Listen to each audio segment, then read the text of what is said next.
നമസ്കാരം. ഒരാഴ്ചത്തെ ലോകവിശേഷങ്ങളുമായി world desk. ഏവർക്കും സ്വാഗതം. സമാധാന നയങ്ങൾക്ക് വിട നൽകി ജപ്പാൻ. പ്രതിരോധ ബജറ്റ് ഇരട്ടിയാക്കുന്നു.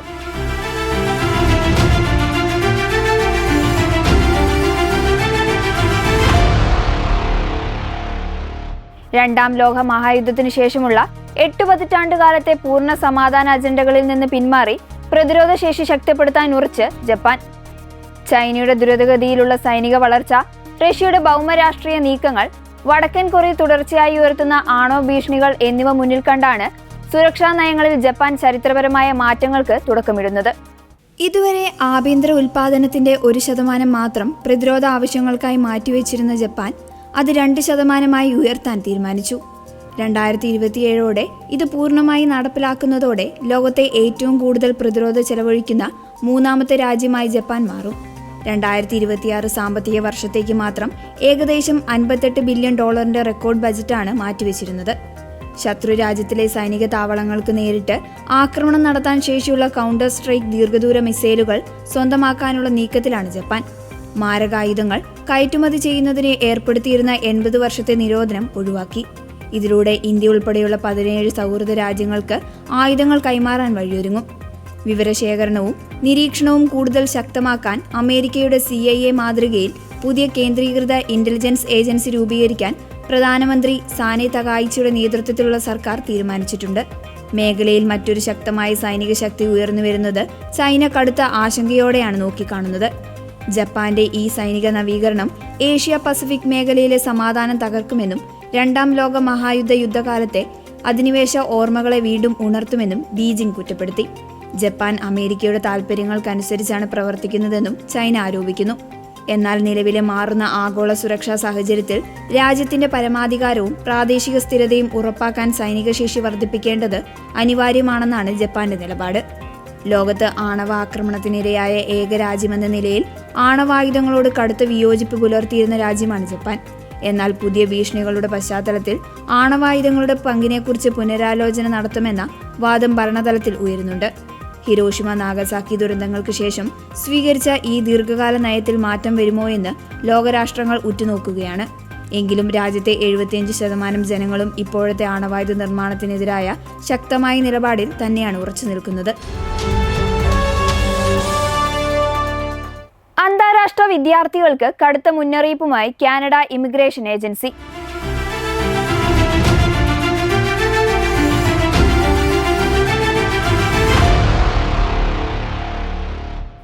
കാനഡയിൽ പഠനത്തോടൊപ്പം ജോലി ചെയ്യാൻ ആഗ്രഹിക്കുന്ന അന്താരാഷ്ട്ര വിദ്യാർത്ഥികൾക്ക് കർശന മുന്നറിയിപ്പും സുപ്രധാന വിശദീകരണവുമായി കാനഡിയൻ ഇമിഗ്രേഷൻ ഏജൻസി.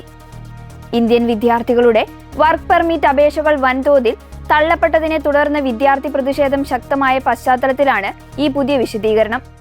നിയമവിരുദ്ധമായി ജോലി ചെയ്യുന്നവർക്കെതിരെ ഭാവിയിലെ പെർമിറ്റുകൾ നിഷേധിക്കുന്നതും രാജ്യത്തു നിന്ന് നാടുകടത്തുന്നതും ഉൾപ്പെടെയുള്ള കർശന നടപടികൾ നേരിടേണ്ടി വരുമെന്ന് Canada immigration, refugees and citizenship Canada മുന്നറിയിപ്പ് നൽകി.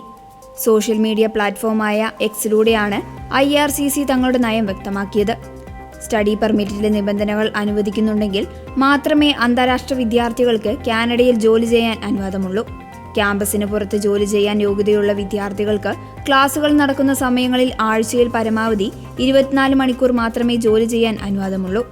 അനുവദിച്ച സമയത്തിൽ കൂടുതൽ ജോലി ചെയ്യുന്നത് സ്റ്റഡി പെർമിറ്റ് നിബന്ധനകളുടെ ഗുരുതരമായ ലംഘനമായി കണക്കാക്കും. ഇത് ഭാവി അപേക്ഷകളെയും വിസ നിലനിൽപ്പിനെയും ബാധിക്കും. കാലിഫോർണിയ കാൽഗറിയിലെ പോർട്ടേജ് കോളേജിലെ നിരവധി ഇന്ത്യൻ വിദ്യാർത്ഥികളുടെ വർക്ക് വിസ അപേക്ഷകൾ തള്ളിയതിനെ തുടർന്ന് വിദ്യാർത്ഥികൾ പ്രതിഷേധവുമായി രംഗത്തെത്തിയിരുന്നു. വിഷയത്തിൽ ഇമിഗ്രേഷൻ വിദഗ്ധരിൽ നിന്ന് നിയമോപദേശം തേടാൻ കോളേജ് അധികൃതർ വിദ്യാർത്ഥികളോട് ആവശ്യപ്പെട്ടു. കോളേജ് അധികൃതർ നൽകിയ പ്രസ്താവനയിൽ വിഷയത്തിൽ കൂടുതൽ വ്യക്തത വരുത്താൻ IRCCയുമായി ആശയവിനിമയം നടത്തുകയാണെന്നും വിദ്യാർത്ഥികളുടെ പ്രതിനിധികളുമായി വരും ആഴ്ചയിൽ തുടർ ചർച്ചകൾ നടത്തുമെന്നും അറിയിച്ചിട്ടുണ്ട്. ഭാവിയിലെ വിസ അപേക്ഷകൾക്കോ പുനഃപരിശോധന ഹർജികൾക്കോ ആവശ്യമായി വന്നേക്കാവുന്ന രേഖകളുടെ പകർപ്പുകൾ കയ്യിൽ കരുതാൻ കോളേജ് വിദ്യാർത്ഥികളോട് അധികൃതർ ആവശ്യപ്പെട്ടിട്ടുണ്ട്. ഭീതി വിതച്ച് ഫയർ തണ്ടർസ്റ്റോം. ഫ്രാൻസിലും സ്പെയിനിലും ആളിപ്പടർന്ന് കാട്ടുതീ.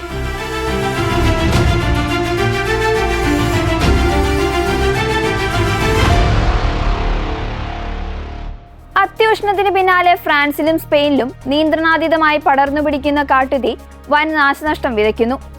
ചരിത്രത്തിലെ തന്നെ ഏറ്റവും രൂക്ഷമായ ഈ ദുരന്തത്തിൽ ഇരു രാജ്യങ്ങളിലുമായി ഇതുവരെ 3.25 ലക്ഷത്തിലധികം ആളുകളെയാണ് സുരക്ഷിത സ്ഥാനങ്ങളിലേക്ക് ഒഴിപ്പിച്ചത്.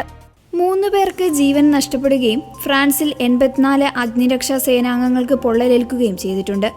പ്രതിസന്ധി രൂക്ഷമായതോടെ സ്ഥിതിഗതികൾ വിലയിരുത്താൻ ഫ്രഞ്ച് പ്രസിഡന്റ് ഇമ്മാനുവൽ മാക്രോൺ അടിയന്തര യോഗം വിളിച്ചു ചേർത്തു.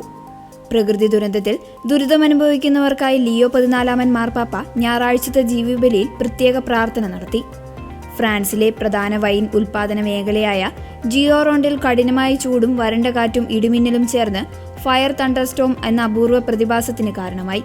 തീയുടെ അതിതീവ്രമായ ചൂടിൽ ഭീമൻ മേഘങ്ങൾ രൂപപ്പെടുന്ന പൈറോ ക്യൂമോ മലോ നിംബോസ് എന്ന പ്രതിഭാസമാണ് ഇവിടെ പ്രകടമാകുന്നത്. ഇത്തരം മേഘങ്ങളിൽ നിന്ന് വീണ്ടും ശക്തമായ കാറ്റും ഇടിമിന്നലും ഉണ്ടാകുന്നത് പുതിയ പ്രദേശങ്ങളിലേക്ക് തീപടരാൻ ഇടയാക്കുന്നു. കാലാവസ്ഥ വ്യതിയാനമാണ് ഈ വൻ ദുരന്തത്തിന്റെ പ്രധാന കാരണമെന്ന് ശാസ്ത്രജ്ഞർ സ്ഥിരീകരിക്കുന്നു.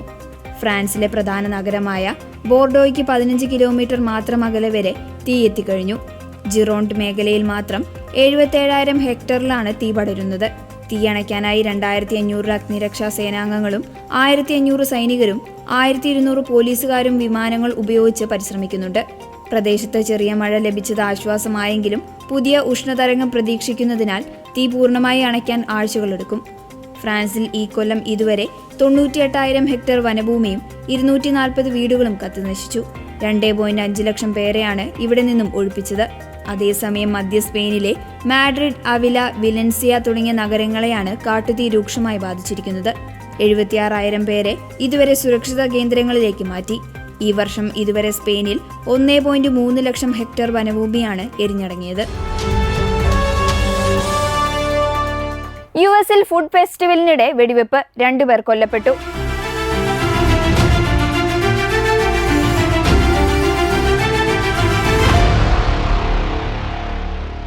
അമേരിക്കയിലെ സിയാറ്റിൽ സെന്ററിൽ നടന്ന പ്രശസ്തമായ ബൈറ്റ് ഓഫ് സിയാറ്റിൽ ഫുഡ് ഫെസ്റ്റിവലിനിടെയുണ്ടായ കൂട്ടവെടിവെപ്പിൽ 3 പേർ കൊല്ലപ്പെടുകയും 2 വയസ്സുള്ള കുട്ടി ഉൾപ്പെടെ 4 പേർക്ക് പരിക്കേൽക്കുകയും ചെയ്തു. നഗരത്തിലെ പ്രശസ്തമായ സ്പേസ് നീഡിൽ സ്മാരകത്തിന് സമീപം ഞായറാഴ്ച വൈകുന്നേരം പ്രാദേശിക സമയം 6 മണിയോടെയാണ് സംഭവം നടക്കുന്നത്. തിരക്കേറിയ ഭക്ഷണശാലകൾക്കും തത്സമയ സംഗീത പരിപാടികൾക്കുമിടയിൽ അക്രമികൾ പരസ്പരം വെടിയുതിർക്കുകയായിരുന്നുവെന്നാണ് പ്രാഥമിക നിഗമനം. തുടർച്ചയായി 8ഓളം വെടിയൊച്ചകൾ ഉയർന്നതോടെ ആയിരക്കണക്കിന് ആളുകൾ ഭയന്നോടുകയും പ്രദേശം വലിയ പരിഭ്രാന്തിയിലാകുകയും ചെയ്തു. പരിക്കേറ്റവരെ ഉടൻ തന്നെ സമീപത്തെ ഹാർബിയു മെഡിക്കൽ സെന്ററിലേക്ക് മാറ്റി. സംഭവ സ്ഥലത്ത് തന്നെ 2 പേർ മരിക്കുകയും ആശുപത്രിയിൽ ചികിത്സയിലായിരുന്ന ഒരാൾ പിന്നീട് മരണത്തിന് കീഴടങ്ങുകയുമായിരുന്നു. കൊല്ലപ്പെട്ടവരിൽ ഒരാൾ ആക്രമണത്തിൽ പങ്കെടുത്ത കൗമാരക്കാരനാണെന്നാണ് റിപ്പോർട്ടുകൾ. പരിക്കേറ്റ 2 വയസ്സുകാരൻ നിലവിൽ അത്യാഹിത വിഭാഗത്തിൽ ചികിത്സയിലാണ്. വെടിവെപ്പുമായി ബന്ധപ്പെട്ട് 15 വയസ്സുള്ള ഒരു കൗമാരക്കാരനെ പോലീസ് കസ്റ്റഡിയിലെടുത്തിട്ടുണ്ട്. സംഭവത്തിൽ ഉൾപ്പെട്ട കൂടുതൽ അക്രമികൾക്കായി പോലീസ് അന്വേഷണം ഊർജിതമാക്കി. 1982 ആരംഭിച്ച ബൈറ്റ് ഓഫ് സിയാറ്റിൽ 3 ദിവസങ്ങളിലായി നടക്കാറുള്ള പ്രശസ്തമായ ആഹാര സംഗീതമേളയാണ്. ഏകദേശം 3.5 ലക്ഷത്തോളം ആളുകൾ പങ്കെടുക്കുന്ന ഈ മേളയുടെ അവസാന ദിനത്തിലാണ് ദാരുണമായ ദുരന്തം അരങ്ങേറിയത്.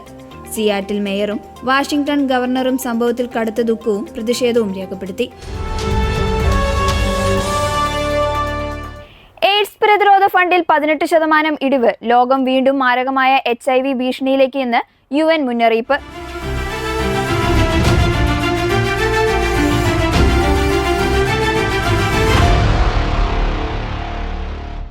സാമ്പത്തിക സഹായത്തിലുണ്ടായ കനത്ത ഇടിവിനെ തുടർന്ന് ലോകമെമ്പാടും HIV രോഗബാധ വീണ്ടും ശക്തമാകാൻ സാധ്യതയുണ്ടെന്ന് ഐക്യരാഷ്ട്രസഭയുടെ എയ്ഡ്സ് പ്രതിരോധ ഏജൻസിയായ UN എയ്ഡ്സ് മുന്നറിയിപ്പ് നൽകി.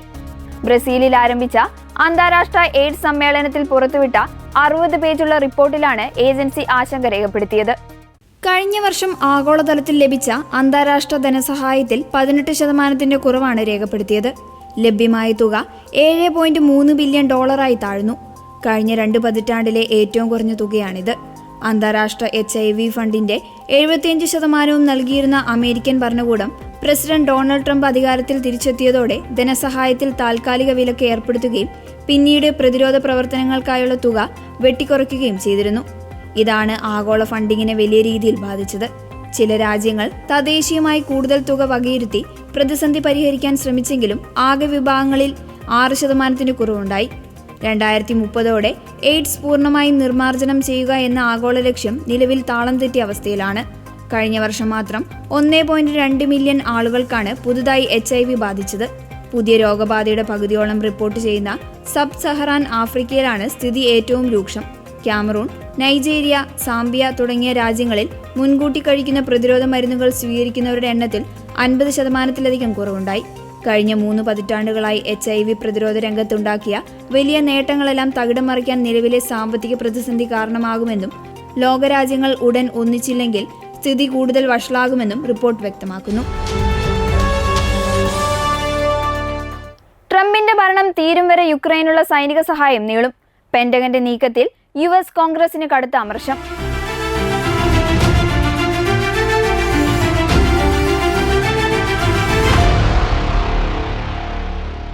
റഷ്യക്കെതിരായ യുദ്ധത്തിൽ യുക്രൈൻ കടുത്ത ആയുധക്ഷാമം നേരിടുമ്പോഴും US കോൺഗ്രസ് അനുവദിച്ച $400 മില്യൺ സൈനിക സഹായം പൂർണ്ണമായും വിതരണം ചെയ്യാൻ 2029 സാമ്പത്തിക വർഷം വരെ സമയമെടുക്കുമെന്ന് US പ്രതിരോധ മന്ത്രാലയം അറിയിച്ചു.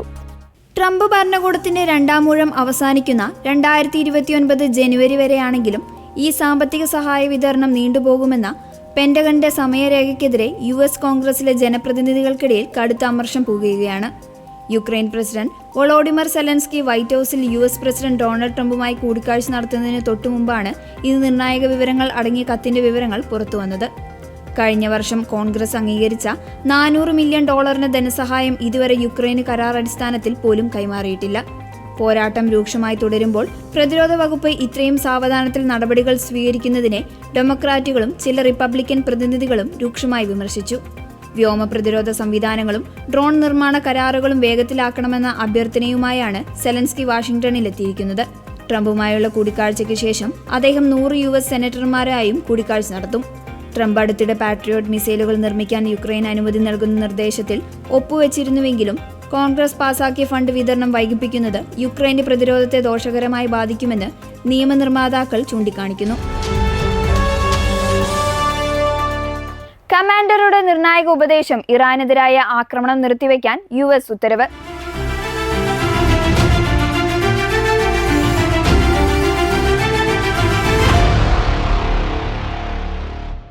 രണ്ടാഴ്ച നീണ്ടുനിന്ന വ്യോമാക്രമണങ്ങൾക്കൊടുവിൽ ഇറാനെതിരെയുള്ള ആക്രമണങ്ങൾ താൽക്കാലികമായി നിർത്തിവെക്കാൻ ഉത്തരവിട്ട US president Donald Trump. US ആക്രമണങ്ങൾ നിർത്തിയതോടെ അവരുടെ സഖ്യകക്ഷിയായ ഗൾഫ് രാജ്യങ്ങൾക്ക് നേരെ നടത്തിയിരുന്ന സൈനിക നടപടികൾ നിർത്തിവെക്കുന്നതായി ഇറാനും പ്രഖ്യാപിച്ചു. പെട്ടെന്നുണ്ടായ ഈ അപ്രതീക്ഷിത വെടിനിർത്തൽ ഏറെ ജാഗ്രതയോടെയാണ് ലോകരാജ്യങ്ങൾ നോക്കിക്കാണുന്നത്. US സെൻട്രൽ കമാൻഡ് തലവൻ admiral brand Cooper, joint chief of staff chairman general Dan Kane, പ്രതിരോധ സെക്രട്ടറി പീറ്റ് ഹെക്സത്ത് എന്നിവരുമായി നടത്തിയ ഉന്നതതല യോഗത്തിന് ശേഷമാണ് ആക്രമണങ്ങൾക്ക് ഇടവേള നൽകാൻ ട്രംപ് തീരുമാനിച്ചത്. വ്യോമാക്രമണത്തിലൂടെ ലക്ഷ്യമിടാൻ സാധിക്കുന്ന പ്രമുഖ കേന്ദ്രങ്ങളെല്ലാം ഇതിനോടകം തന്നെ കനത്ത ആഘാതം സൃഷ്ടിച്ചുവെന്ന് ഇറാന്റെ ആക്രമണശേഷി തകർത്തുവെന്നും സൈനിക മേധാവികൾ ട്രംപിനെ അറിയിച്ചു. തുടർച്ചയായ ആക്രമണം പശ്ചിമേഷ്യയിലുള്ള US സേനയ്ക്കും സഖ്യകക്ഷികൾക്കും സുരക്ഷാ ഭീഷണിയാകുമെന്ന രഹസ്യ മുന്നറിയിപ്പും ട്രംപിന് ലഭിച്ചു. ലോകത്തിലെ പ്രധാന എണ്ണക്കടത്തു പാതയായ ഹോർമോസ് കടലിടുക്കിലെ തടസ്സങ്ങളും ആഗോളതലത്തിൽ എണ്ണവില കുതിച്ചുയരുന്നതും US സമ്പദ് വ്യവസ്ഥയെ ബാധിക്കുമെന്ന ഭീതിയും വെടിനിർത്തൽ പ്രഖ്യാപിക്കാൻ ട്രംപിനെ പ്രേരിപ്പിച്ചു. ഒമാൻ മധ്യസ്ഥത വഹിക്കുന്ന ചർച്ചകളിലൂടെ ഇറാനെ സമവായത്തിലേക്ക് എത്തിക്കാനുള്ള നീക്കമാണ് US നടത്തുന്നത്. എന്നാൽ ചർച്ചകൾ പരാജയപ്പെട്ടാൽ ഇറാന്റെ സാമ്പത്തിക ഊർജ്ജ കേന്ദ്രങ്ങൾ തകർക്കുന്ന വൻ ആക്രമണത്തിലേക്ക് US തിരിച്ചെത്തുമെന്ന് CNN റിപ്പോർട്ട് ചെയ്യുന്നു. സംയുക്ത സൈനിക നീക്കത്തിന് സർവ്വസജ്ജമായിരുന്ന ഇസ്രായേലിനെ അമ്പരപ്പിക്കുന്നതായിരുന്നു ട്രംപിന്റെ പുതിയ തീരുമാനം. US വീണ്ടും കടുത്ത ആക്രമണത്തിലേക്ക് കടക്കേണ്ടി വരുമെന്നാണ് ഇസ്രായേൽ മാധ്യമങ്ങളുടെ വിലയിരുത്തൽ. ഇതിനിടെ ട്രംപുമായി നിർണായക ചർച്ചകൾ നടത്താൻ വൈറ്റ് ഹൌസിലേക്ക് തിരിക്കാനിരിക്കുന്ന ഇസ്രായേൽ പ്രധാനമന്ത്രി ബെഞ്ചമിൻ നെതന്യാഹുവിന്റെ യാത്ര അനിശ്ചിതത്വത്തിലായി. തിരിക്കേണ്ട സമയം കഴിഞ്ഞിട്ടും നെതന്യാഹുവിന്റെ വിമാനം പുറപ്പെടാത്തതിന്റെ കാരണം ഇസ്രായേൽ വൃത്തങ്ങൾ വെളിപ്പെടുത്തിയിട്ടില്ല. ഇതോടെ വേൾഡ് ഡെസ്ക് പൂർണ്ണമാകുന്നു. കൂടുതൽ ലോകവിശേഷങ്ങളുമായി അടുത്തയാഴ്ച വീണ്ടും കാണാം. നന്ദി.